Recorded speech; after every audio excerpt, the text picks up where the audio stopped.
Hello everyone from Chelsea Fan TV. I'm in the car after Chelsea drawing against Aston Villa 2-2 in the Premier League away at Villa Park. I can't believe what I've seen. I still haven't watched the replay. I just want to say that first of all. I haven't watched the replay, I haven't watched the highlights with the VAR decision. We're going to obviously go through that in the fan cam as well, and just generally my thoughts going into this game.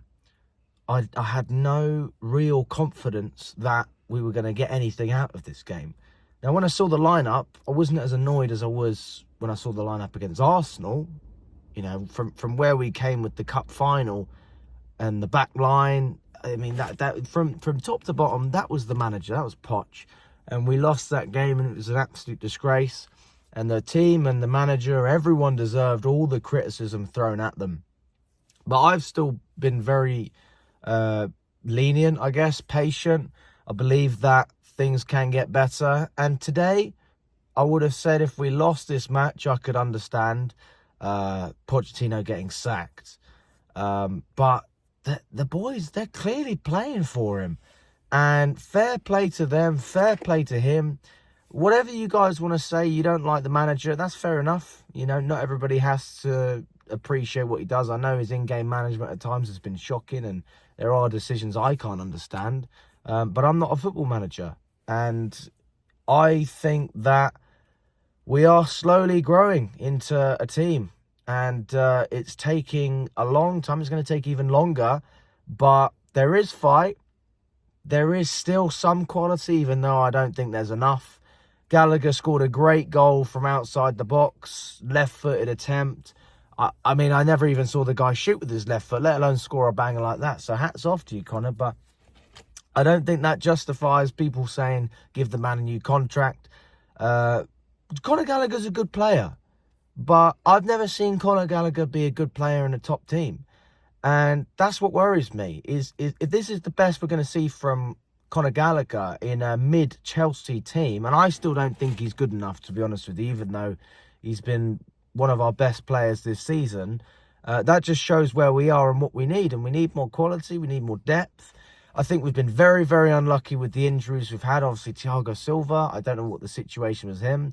I mean, if this is Thiago Silva's last game for Chelsea, hats off to you, my friend. You have been a fantastic servant to this club. You have been a defender of the badge. You have been an ambassador of what Chelsea Football Club is about and what it has been about for the past 20 years, winning trophies, playing great football, and just putting yourself on the line for the football club. But when Disasi came on, I mean, right at the end, the limbs. Personally, I don't think it was a foul from Badiashile. I did see a small shove, but I don't think it's enough. I think the referee had a shocking game. I know people say don't talk about the referees. You have to talk about the referees. It's a problem. The Premier League, EFL, all of the refs are crap. I live in Reading. I watch Reading games. I see poor decisions. Give these guys technology, it gets worse because they have more reasons to fuck it up. And that's what happened today from my perspective. Now, I might be wrong, and maybe it was a genuine foul. And that's fine. If it was, fair enough. Let me know in the comments. I thought it was soft. I thought it was really soft. I didn't think it was clear and obvious, which is what VAR is supposed to be. The fact that the referee was sent over to the monitor tells me that the people upstairs in the VAR room didn't know. They weren't sure. So why is this? I just didn't understand it. I didn't understand it. We didn't have Gusto today. We played Chalobah as a right back. I think that was a good decision.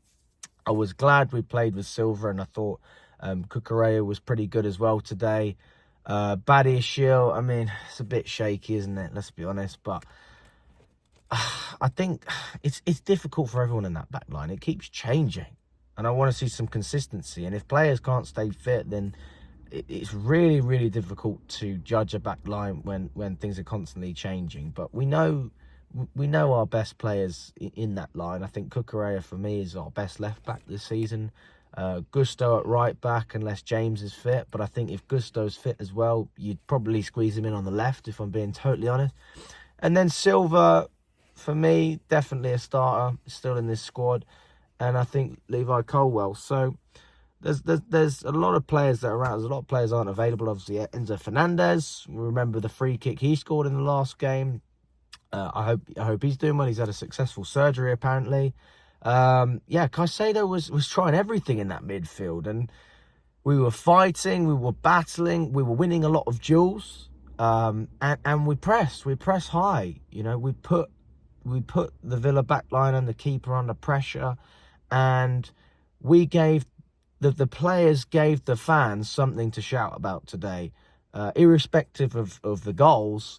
We were on our feet. We were encouraging them. We were seeing that they were pushing on to get another goal and not just stop at 2-1, not stop at 2-2, but go till the end, try and get the win. I think there's certainly still a lack of quality. I look at Jackson, and I like Jackson, but he's not a starting centre forward. He could be at one point, but he's certainly not there this season. So the call for a striker is obvious. And I was really impressed with Madueke as well. For me, Madueke was taking players on, and it was nice to see him get a run out. I think he scored the first goal as well. Just taking players on. And if there's anything you know as a defender, you don't want to be dealing with one-on-one players half the time. I mean, modern day football, people just pass sideways and backwards half the time on the wing. We see it with Jack Grealish at Man City, and you know, all these structures in place to get the best out of the team. It kills individuals, and there are still some players out there like St. Maximin and Doku, and Madueke is that player for us. So I think if he's on form, then he does start for Chelsea. But I do think defensively he needs to do more. I think he was better today defensively even still, but I think there's another level that he can reach, and I hope he can. But that remains to be seen. This is only one game as well, guys. And then you got Mudryk as well, who was poor today. But one thing I liked about Mudryk today is he wasn't afraid to give it a go, and he was having shots, and they weren't coming off. But that's fine. That's fine. I mean, the guy clearly lacks confidence at the moment. Some of his touches are shocking. What I want to see from Pochettino as a manager, let's face it, we're not competing for silverware anymore. We are competing for Europe, but I believe we can do that with Mudryk just as much as we can with Sterling. People think I have a Sterling agenda. I gave the guy a chance last year, and I think that this year he's still been bang average, and I don't want to build a team around players who aren't going to develop anymore. Sterling is here at Chelsea. He's not going to get better, and I think there is still a ceiling for Mudryk. I might be wrong. That's just how I feel about it. But again, I thought he was crap in the grand scheme of things, but he was still attempting to go for things, and I guess that's something, right? He's not, what's the word? He's not a ghost. He was still present today. And then Cole Palmer as well, obviously the main man, getting things ticking. I mean, that one-on-one that he had, I thought maybe he could have squared it to Casady, and there was another player there, but I mean, I'm not going to complain about Palmer. He's been our best player this season. But yeah, overall, very good away day. Very happy for all the Chelsea fans that travelled. We did get what we came for. We got an entertaining game, and you know, we didn't lose, which I think everyone expected. And it does show that we are still competing for European football. But we're going to have to do a lot more than this if we're going to get anything close, because Newcastle is still pushing on United, and we've got to pick up points on West Ham as well. But let me know what you guys think in the comments. Are you happy? Do you think like it's a points game? Do you think like it's 2 points dropped? Me personally, I think it's 2 points dropped, if I'm being honest. And I am putting a lot of the blame on the referee, but maybe I'm wrong. Again, I haven't watched the replay, but I'm very happy with what I saw from the boys. I mean, when you talk about fighting spirit, that was fighting spirit right there. And ultimately, I can't really ask for much more, because I don't believe that the team is really that good. So there you go. Yeah.